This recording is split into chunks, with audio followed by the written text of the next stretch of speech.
Assalamualaikum warahmatullahi wabarakatuh. Yang kami hormati Bapak Kuncoro Hartowidodo selaku dosen pembimbing tesis. Yang kami hormati Bapak dan Ibu dosen penguji tesis. Perkenalkan, saya Arkan Indrayanto, mahasiswa MMUGM Jakarta. Semoga kita selalu dalam keadaan sehat di tengah pandemi COVID-19. Pada kesempatan ini, saya mempresentasikan tesis saya yang berjudul Analisis Pengelolaan Persediaan Bahan Baku di PT XYZ. Adapun outline dalam penelitian ini yaitu 1. Latar belakang, 2. Pertanyaan dan tujuan penelitian, 3. Metode penelitian, 4. Hasil dan pembahasan, 5. Simpulan dan saran. Dilansir dari State of the Global Islamic Economic tahun 2018 bahwa pertumbuhan rata-rata konsumsi busana muslim di Indonesia mencapai 18,2% per tahun. Pertumbuhan fashion busana muslim yang meningkat merupakan hal yang tidak lepas dari perhatian perusahaan, termasuk di dalamnya kegiatan operasional, sehingga tercipta efisiensi sebagai daya saing perusahaan. Salah satu kegiatan operasional yang perlu diperhatikan adalah pengelolaan persediaan bahan baku. Kegiatan operasional ini perlu dikelola dengan baik sehingga dapat menghindari pengelolaan yang kurang optimal. Menurut Heiser dan Render, persediaan bahan baku merupakan persediaan bersifat tidak bebas yang permintaannya tidak dapat berdiri sendiri, di mana jenis persediaan ini bergantung terhadap item lainnya.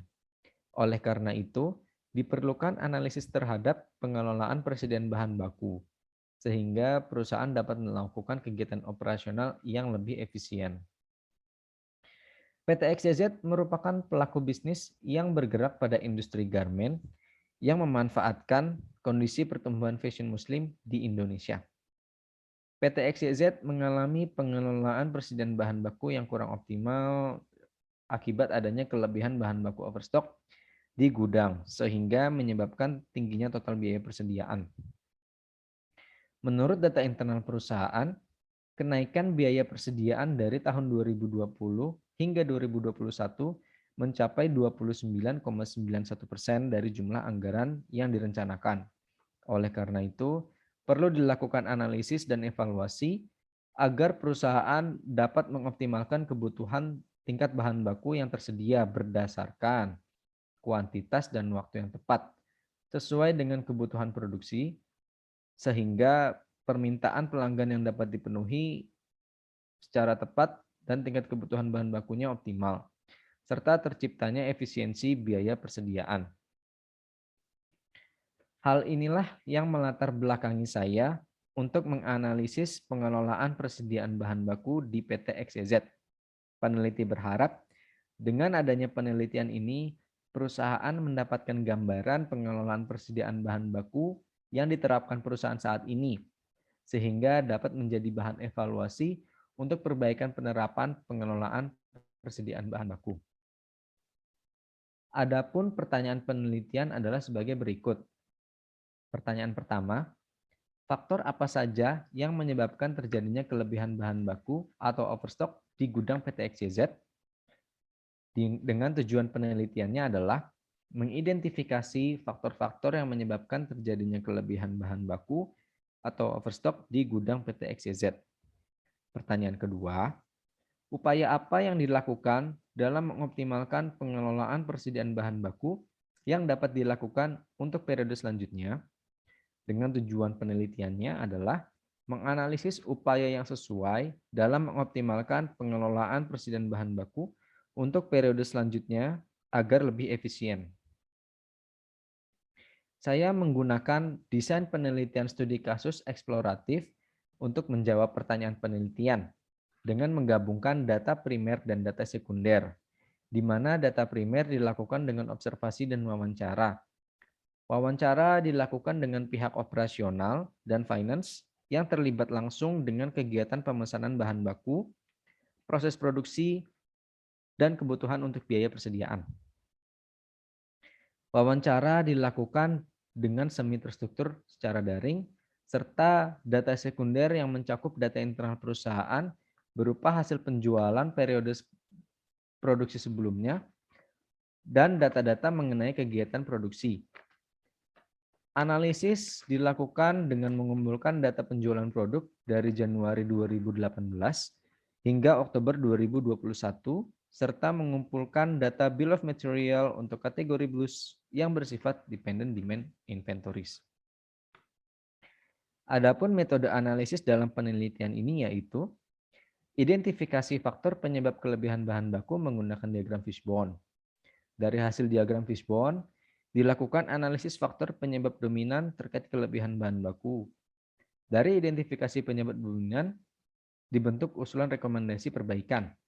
Selain itu, juga memprediksi hasil penjualan periode selanjutnya menggunakan pendekatan metode peramalan yang dilanjutkan perhitungan menggunakan metode Material Requirement Planning atau MRP. Dan membandingkan biaya persediaan yang digunakan oleh PT XYZ dengan biaya persediaan menggunakan metode MRP. Dari hasil observasi dan wawancara diskusi, ditemukan beberapa faktor permasalahan terkait kelebihan baku serta penyebabnya pada diagram fishbone yang mencakup material, manpower, method, dan mesin. Setelah penyusunan fishbone, saya melakukan wawancara untuk memvalidasi penyebab dominan. Didapatkan 4 penyebab dominan, yaitu yang pertama, pembelian bahan baku tidak mempertimbangkan target dan jadwal produksi. Hal ini dilakukan perusahaan untuk mengantisipasi berhentinya proses produksi karena tidak tersedianya bahan baku. Kedua, menampung material dari supplier secara berlebih. Hal ini terjadi bukan karena keinginan perusahaan, tapi adanya kendala yang dihadapi oleh supplier. Ketiga, kinerja mesin yang tidak maksimal karena sering mengabaikan kondisi dan performa mesin. Keempat, keahlian operator produksi yang tidak merata akibat turnover yang tinggi dari operator produksi dan tidak diimbangi dengan pembekalan di bidangnya, sehingga menghambat proses produksi. Dari 4 identifikasi penyebab dominan tersebut, disusunlah rekomendasi perbaikan. Dari 4 rekomendasi perbaikan, poin 1 dan 2 yaitu pembelian bahan baku secara terus-menerus dan menampung material dari supplier secara berlebih, mengarah kepada pendekatan metode peramalan dan MRP yang selanjutnya saya bahas lebih lanjut pada penelitian ini. Sedangkan untuk poin 3 dan 4 yaitu kinerja mesin tidak maksimal dan keahlian operator produksi yang tidak merata bisa dilakukan oleh internal perusahaan. Sebelum melakukan perhitungan MRP, perlu adanya proyeksi penjualan periode selanjutnya dengan menggunakan pendekatan peramalan. Dapat dilihat pada grafik dengan garis warna biru, menunjukkan bahwa penjualan produk aktual memperlihatkan adanya pola musiman pada bulan-bulan menjelang Lebaran Idul Fitri. Menurut Santoso, adanya pola musiman yang teridentifikasi, maka data tersebut termasuk dalam data non-stasioner, sehingga metode peramalan yang dapat digunakan adalah metode time series yang sesuai dengan pola musiman tersebut, yaitu double exponential smoothing, triple exponential smoothing, dan decomposition. Dari hasil peramalan menggunakan ketiga model, didapati bahwa model decomposition merupakan model peramalan yang memiliki nilai kesalahan peramalan paling kecil, sehingga peramalan model decomposition digunakan sebagai proyeksi peramalan periode selanjutnya yang dapat dilihat pada grafik dengan garis warna oranye selama 1 tahun dari November 2021 hingga Oktober 2022. Target produksi tersebut dijadikan sebagai bahan untuk perhitungan MRP. Di dalam MRP, terdapat suatu proses yang dapat menentukan jumlah pesanan optimal untuk setiap komponen secara individual, dikenal dengan lot sizing. Penentuan model lot sizing di dalam perhitungan MRP perlu dilihat dari sifat permintaan produk tersebut. Diketahui bahwa permintaan produk dalam penelitian ini bersifat tidak konstan, yang dapat dilihat pada grafik sebelumnya. Maka menurut Silver dan Balvin, jika didapati permintaan produk bersifat tidak konstan, model load charging yang digunakan adalah model dinamis, yaitu fixed period, period order quantity, lot for lot, Wagner-Within, least unit cost, dan part period balancing. Sehingga perhitungan MRP dibandingkan mana yang paling efisien dari 6 model tersebut.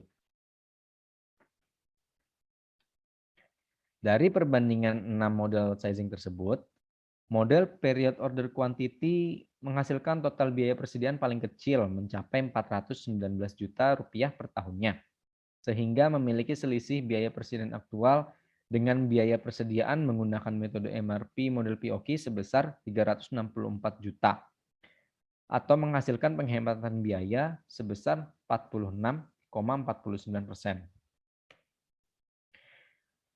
Dari hasil dan pembahasan, maka kesimpulan yang timbul dalam penelitian ini adalah yang pertama, faktor penyebab terjadinya kelebihan bahan baku adalah pembelian bahan baku tidak mempertimbangkan target dan jadwal produksi, menampung material dari supplier secara berlebih, perubahan jadwal produksi, kinerja mesin kurang maksimal, terjadinya dysfunctional mesin, keahlian operator produksi yang kurang merata, dan kurangnya pemahaman inventory. Yang kedua, upaya untuk mengoptimalkan pengelolaan persediaan bahan baku pada periode selanjutnya agar lebih efisien adalah membuat kesepakatan antara perusahaan dengan supplier sesuai dengan jadwal kedatangan dan jumlah yang ditentukan. Melakukan evaluasi kinerja dari mesin, memberikan pelatihan secara berkala kepada operator dengan tingkatan-tingkatan tertentu yang bertujuan meningkatkan keahlian operator, dan menggunakan pendekatan metode MRP model load sizing POQ untuk subkategori blues. Dari hasil perhitungan dengan pendekatan metode MRP model load sizing tersebut didapatkan efisiensi total biaya persediaan untuk periode November 2021 sampai dengan Oktober 2022 sebesar 364 juta atau 46,49% terhadap biaya persediaan aktual. Implikasi praktis dalam penelitian ini dapat meminimalisir kelebihan bahan baku dengan beberapa rekomendasi yang diusulkan, khususnya perencanaan bahan baku menggunakan pendekatan metode MRP dengan model POQ. Dengan adanya sistem perencanaan tersebut, perusahaan dapat menentukan jumlah persediaan yang sesuai agar menghindari terjadinya persediaan berlebih di gudang yang membutuhkan area penyimpanan yang besar dan menyebabkan naiknya biaya persediaan. Keterbatasan yang dihadapi peneliti dalam melakukan penelitian adalah rekomendasi perbaikan yang diusulkan peneliti dengan adanya pengadaan mesin dan kegiatan training tentu menimbulkan biaya investasi yang sebaiknya diperhitungkan dan disepakati oleh pihak manajemen. Kedua, data masukan terkait biaya penyimpanan yang digunakan dalam penelitian ini merupakan expert judgment dari pihak perusahaan yang tidak dihitung secara menyeluruh.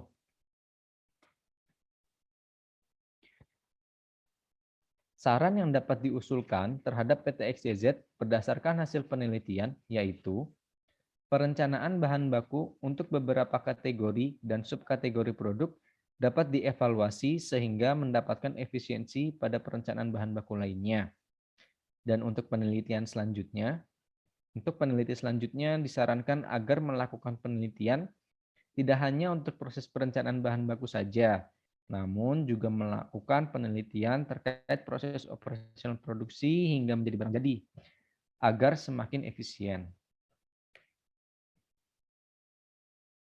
Demikian presentasi tesis saya. Terima kasih.